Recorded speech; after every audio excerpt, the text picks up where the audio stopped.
페드로 필루는 1954년 10월 29일 브라질의 산타리타도 사푸카이의 작은 농장에서 태어났다.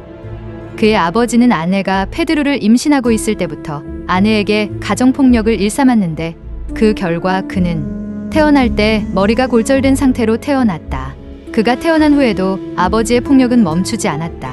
13살 때 그는 사촌과 심하게 다투었는데 그 과정에서 사촌을 사탕수수를 짜는 기계 안으로 밀어넣어 죽일 뻔했다. 그는 14살 때부터 연쇄살인을 시작했다. 경비원이었던 아버지가 근무하던 고등학교에서 음식을 훔친 혐의로 누명을 쓰고 해고당하자 이에 화가 난 페드로가 할아버지의 산탄총으로 아버지를 해고한 부시장을 시청 앞에서 살해하고 만다. 그로부터 한 달 후 다른 경비원까지 살해한다. 그 후 상파울루로 도망친 테드로는 그곳에서 마약 사범들을 상대로 강도 살인을 하며 생활한다. 일반인이 아닌 범죄자를 상대로 살인을 저지른 페드로를 언론에서는 자경단원으로 칭하며 투우사라는 별명으로 불리게 된다. 어린 나이에 이런 겁없는 모습을 보여주자 그를 눈여겨보던 지역갱단이 페드로를 스카우트하게 된다. 갱단에 가입하게 되고 나서는 다른 조직의 단원을 처리하는 일을 맡게 됐다. 그러던 중 올림피아라는 여성을 만나게 되어 약혼까지 하게 된다. 올림피아가 임신을 하게 되자 페드로는 이제부터 가족을 위해서라도 살인을 저지르지 않겠다는 다짐을 하게 된다. 하지만 얼마 못 가 그의 다짐은 깨지게 된다. 어느 때처럼 페드로는 집으로 돌아와 올림피아를 불렀다. 하지만 대답이 없자 불안한 느낌을 받은 페드로가 집 안으로 들어가자 피를 흘리며 쓰러져 죽어있는 올림피아를 발견하게 된다.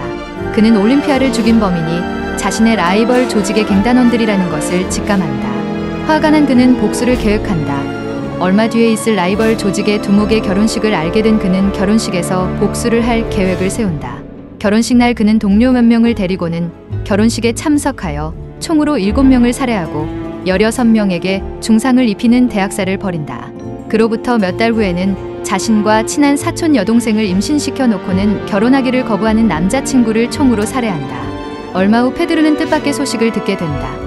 바로 아버지가 어머니를 살해하고 토막낸 죄로 감옥에 수감되었다는 소식이다.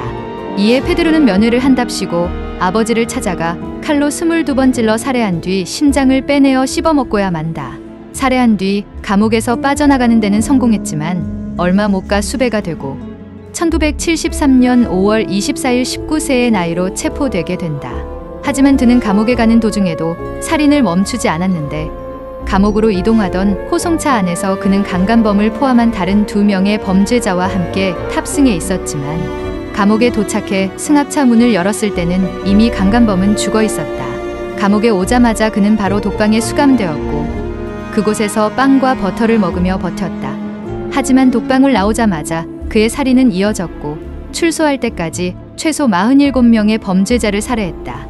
페드로는 자신이 강간, 살인범 같은 흉악 범죄자들만 살해한다고 주장했지만 실제로는 사소한 절도죄로 수감된 사람부터 더 어이없게는 같은 방을 쓰고 있던 죄수가 코를 심하게 골았다는 이유만으로 베개로 질식시켜 살해한 적도 있다. 이런 테드로는 감옥에서 언제 터질지 모르는 폭탄 같은 존재였고 교도관들조차 가까이 하는 것을 꺼렸다. 한 번은 페드로를 싫어하는 범죄자 5명이 페드로를 암살하려고 하였는데 오히려 그중 3명이 죽고 2명이 심하게 다치는 일이 발생하였다.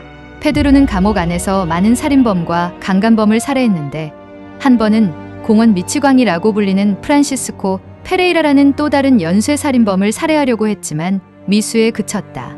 2003년 30년의 수감 생활을 한 그는 브라질형 법상 감옥에 30년 이상 수감하는 것은 금지되어 있기 때문에 가석방 될 뻔했지만 감옥에서 벌인 살인 때문에 가석방 신청이 기각됐고 기존 형량인 126년형에서 400년형으로 늘어났다. 그러나 그는 2007년 4월 24일에 석방되면서 포르탈레자라는 지역으로 이주하여 그곳에서 경비원 일을 하며 지냈지만 이전 감옥에 수감되었을 당시 폭동을 주도한 혐의가 뒤늦게 밝혀지게 되면서 2011년 9월 15일 다시 체포되어 8년형을 선고받았었지만 가석방되면서 2018년 12월 10일에 최종적으로 석방되게 된다. 석방된 후 페드로는 더 이상 살인을 저지르지 않겠다고 공식적으로 약속한 뒤 현재는 유튜브 채널을 개설하여 운영하며 나름 평범하게 생활하고 있다. 여담으로 미드, 덱스터의 실존 인물이라고 불린다. 본인도 그런 이미지를 즐기고 있는 듯하다고 한다.